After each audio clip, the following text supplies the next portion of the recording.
Unang Hari mula sa ika-22 kabanata, mula sa 10 bersikulo hanggang 23.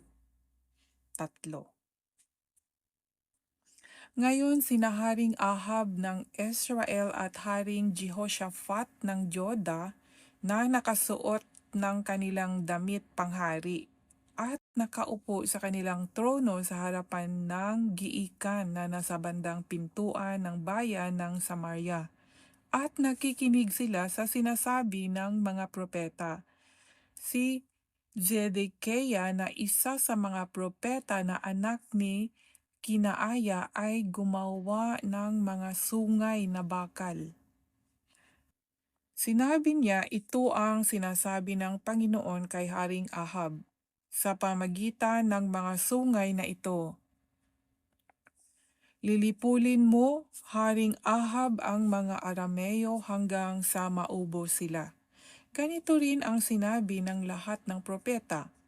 Sinabi nila, Haring Ahab, lusubin niyo ang Ramot Gilead at magtatagumpay kayo dahil ibibigay ito sa inyo ng Panginoon. Samantala, ang mga inutusan sa pagkuha kay Mikaya ay nagsabi sa kanya, ang lahat ng propeta ay pari-parihong nagsasabing magtatagumpay ang hari kaya ganoon din ang sabihin mo. Pero sinabi ni Mikaya, nanunumpa ako sa buhay na Panginoon na sasabihin ko lang ang ipinapasabi niya sa akin. Pagdating ni Mikaya kay Haring Ahab, nagtanong ang hari sa kanya, Mikaya, lulusubin ba namin ang Ramot Gilead o hindi? Sumagot si Mikaya, lusubin ninyo at magtatagumpay kayo dahil ipapatalo ito ng Panginoon sa inyo. Pero sinabi ng hari kay Mikaya, ilang beses ba kitang panunumpain na sabihin mo sa akin ang totoo sa pangalan ng Panginoon? Kaya sinabi ni Mikaya, nakita ko sa pangitain na nakakalat ang mga Israelita sa mga kabundukan gaya ng mga tupa na walang nagbabantay.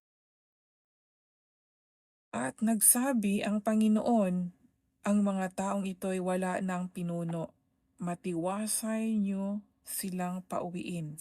Sinabi ni Haring Ahab kay Jehoshaphat, hindi ba sinabihan na kitang wala siyang magandang propesya tungkol sa akin, kundi puro kasamaan lang? Sinabi pa ni Mikaya, pakinggan mo ang mensahe ng Panginoon. Nakita ko ang Panginoon na nakaupo sa kanyang trono at may mga makalangit na nilalang nakatayo sa kanyang kaliwa at kanan. At sinabi ng Panginoon, sino ang hihikayat kay Ahab para lusubin ang Ramot Gilead upang mamamatay siya roon? Iba-iba ang sagot ng mga makalangit na nilalang. At may espiritu na lumapit sa Panginoon at nagsabi, ako ang hihikayat sa kanya. Nagtanong ang Panginoon sa paanong paraan? Sumagot siya, pupunta ako at pagsasalitain ko ng kasinungalingan ang mga propeta ni Ahab. Sinabi ng Panginoon, lumakad ka at gawin mo ito. Magtatagumpay ka sa paghihikayat sa kanya.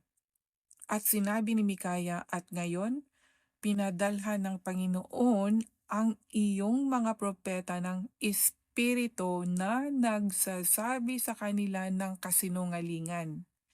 Itinakda ng Panginoon na matalo ka. Lumapit si Zedekiah kay Mikaya at sinampal ito. Sinabi ni Zedekiah, paano mong nasabi na ang Espiritu ng Panginoon ay umalis sa akin at nakipag-usap sa iyo? Sumagot si Mikaya, malalaman niyo ito sa araw na matalo kayo at labanan at magtago sa kalubluubang kwarto ng bahay. Ayan po. So dito po sa talata na ito, ang akin pong naunawaan ay meron ngang totoong mga nilalang na hindi natin nakikita po. Mga spiritual na bagay or spiritual realm. Na ito po yung gusto kong pag-aralan po sa sarili ko po about spiritual thing.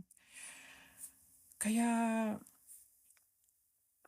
huwag po tayong matakot at kailangan matutunan natin ang tungkol po dito dahil sa pananampalataya po, we talk about God, we talk already about the Spirit because God is Spirit po. At dito po, no, sinabi dito, nag, ang Panginoon po ang nagsasalita, ano? Sabi dito, pakinggan mo ang mensahe ng Panginoon. Nakita ko ang Panginoon na nakaupo sa kanyang trono at may mga makalangit na nilalang. May makalangit na nilalang na nakatayo po sa kanyang kaliwa at kanan. So, yan, ano yan? Sa isipin na lang natin kung makalangit na nilalang, mga angels, no? Kasi sa trono ng Panginoon ito eh. So, mga angels, no?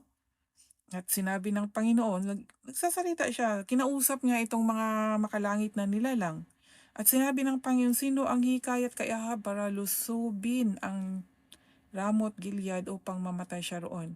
Sinagalit ang Panginoon dito kay kay Haring Ahab.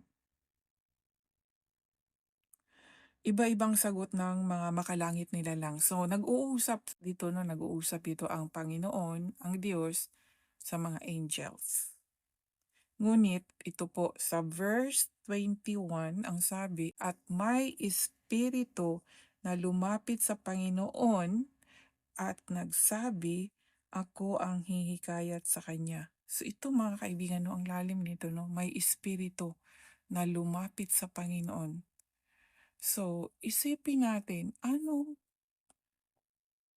klaseng espiritu to? So bad spirit kasi wala namang sinabing Holy Spirit na nagsisinungaling eh, kundi ang bad spirit lang or evil or demon spirit nagsisinungaling. Kasi siya po ang mag-ano eh, sabi niya dito, um, ako ang hikayat sa kanya. Then nagtanong ang Panginoon, no, dito sa spirit. Nagtanong ang Panginoon sa paanong paraan, no? Tinanong niya ang spirit kasi siya nga ang hihikayat. Ang sabi niya, pupunta ako at pasasalitain ko ng kasinungalingan ang propeta ni Ahab. So, evil spirit po ito ang lalapit sa kanila, sa mga propeta ni Ahab. No? Kaya nagsasalita sila ng kasinungalingan po. So sa buhay po natin, kung i-apply natin itong kasinungalingan, ibang spirit to. Hindi natin masasabing Holy Spirit. Walang Holy Spirit na magsisinungaling, kundi espiritu. So, meron pa talagang malalim na dapat nating alamin tungkol po dito, lalo na po tungkol sa espiritu, no?